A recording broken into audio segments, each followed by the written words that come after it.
love the channel and find it useful in becoming a happy retiree. Subscribe today. Brenda joins us from Atlanta. Brenda, good morning. Welcome to Money Matters. What's going on? Hi, Wes. How are you? Happy Easter. Happy Easter to you. You sound like you're in a good mood. Are you headed to spring break anywhere, or are you just hanging out in Atlanta? No, but a nice sunny day. It is. I have a question. It's I guess it has to do kind of with your Amazon influence issue, but we have 25% of our investment portfolio in a publicly traded REIT that owns open-air shopping centers. Open-air shopping centers. That's one of those it's a wonderful marketing terminology, right? Open-air shopping center. That makes it seem like, that sounds great. Let's go to an open-air shopping center.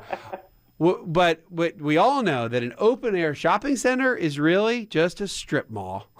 Exactly. But it's not a mall. It is just a strip center. I love it. Open air. Some marketing person did a wonderful job of that. Anyway, so what company is this? It's Kimco. Oh, God, yes. Okay, so they are certainly one of the industry leaders, right, in open air shopping centers. And how much of this do you have? How big of a part of the pie is this for you? It's about 25%. We were gifted it when it went public back in 2009, and it just kept splitting, and the dividends have been great. And so we've been really happy with it. But now there was an article this week saying 3 REITs to dump, and it was number 1. So we're so nervous what to do. I try to be patient, and the dividends are fantastic and very consistent. Yeah, and if I look at a chart here, if you go back so you guys have made a ton of money. If you got this in 2009, right? I mean, if you go back to 2009, it was at $8. Today, went all the way up to over 30. Now, even at 14, you've still doubled your money, and then you've gotten about a 5, 6, 7% dividend yield this entire time.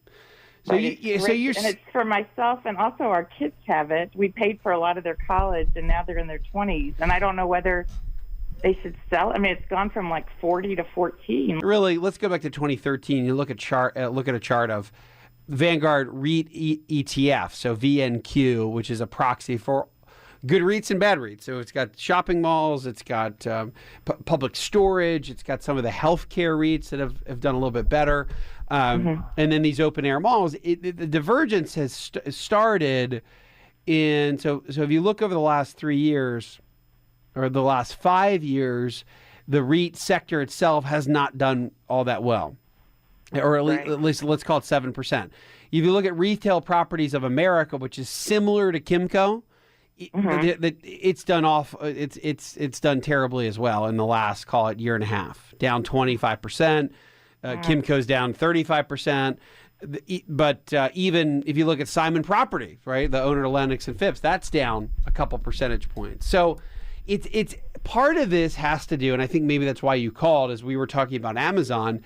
A lot of it has to do with the Amazon impact on malls in general, and that is that goes to a closed air mall like a Lennox and Phipps, and these open air malls. And I think if you are patient and you think that Amazon will their march forward in a business that really doesn't make them much money, which is their retailing business. They make a lot of their money in cloud computing, by the way. Another area that'll probably get targeted by the government. Then I look at this and I say, well, this could be a period of time or this could be an inflection point where if there's some pushback against Amazon, then it'll be a really good thing for these REITs. So I think you can be patient here. The only problem from our conversation, Brenda, is that it's such a big chunk for you guys. It's 25% of what you have saved. And that is the only piece of the equation that I think is really off base. We all know that 10% is the very maximum you want in any one particular company. So in my opinion, I know there's a little bit of anchoring going on here. You probably feel like, hey, I've had this for so long, it's done really well. But think of it as fresh money. What would you do moving forward with the same amount of money? Would you put 25% of everything you had into this story of open air malls or not? And I think the answer, if you look at it that way, you may think to yourself, maybe not. I think there's other more diversified places to go maybe you keep 5%, but the other 20, if it were brand new money, would you reinvest it into Kimco? And I think if you ask yourself that question, the answer is probably not.